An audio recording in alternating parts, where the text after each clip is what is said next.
Hello, and welcome to my Wednesday's Word for December the 23rd. I read this week some comments about the authenticity of certain Christmas carols we sing. This writer said the carol, "I Heard the Bells on Christmas Day," was the most theologically sound of all that we sing. Remember the words? The first verse. I heard the bells on Christmas Day their old familiar carols play, and wild and sweet the words repeat of peace on earth, goodwill to men. In 1861, America was in the middle of her greatest crisis and tragedy, the so-called war between the states. Hope was scarce and personal tragedies touched almost every American. But one man seemed to have more than his share. College professor, well-known author and poet, Henry Wadsworth Longfellow. He was at the top of his profession. His personal life, on the other hand, was filled with tragedy. Longfellow's wife, Frances, whom he loved dearly, was critically burned in an accident. She was sealing envelopes with hot wax when a flame caught her clothing on fire. Henry rushed to her rescue, but was badly burned himself. Frances died the next day, and Henry was unable to attend her funeral because he was too badly burned himself. When Christmas came around that year, Longfellow wrote in his personal journal, "A Merry Christmas, say the children, but that is no more for me." The next year, Longfellow's son, Charlie, ran away to join the army to fight for the Union. Eventually, Charlie would be seriously wounded in the conflict. Longfellow traveled to Washington, D.C. to get his son out of the hospital and bring him home to Massachusetts.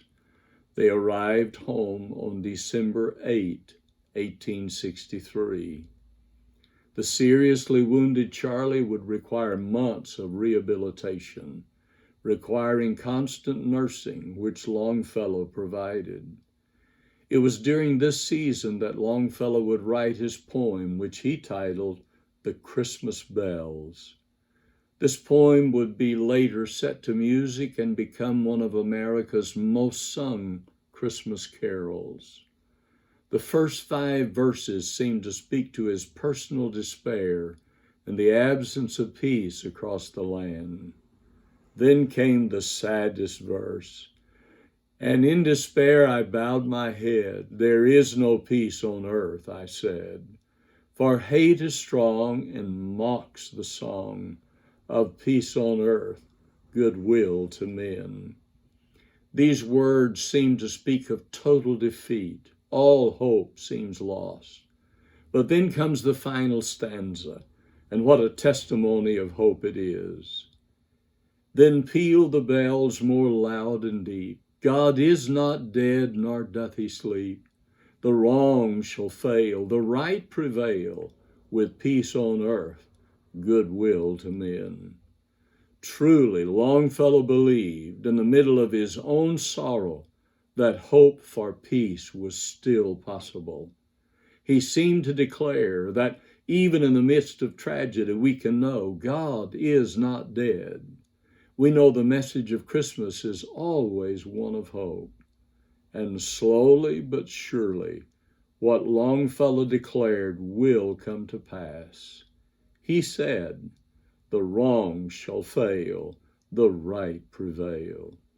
This year, with Christmas coming during a worldwide pandemic and political upheaval in America, we desperately need this message.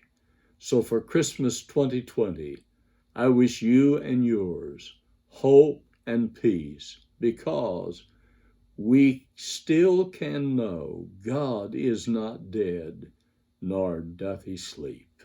Merry Christmas, and God bless you is my prayer.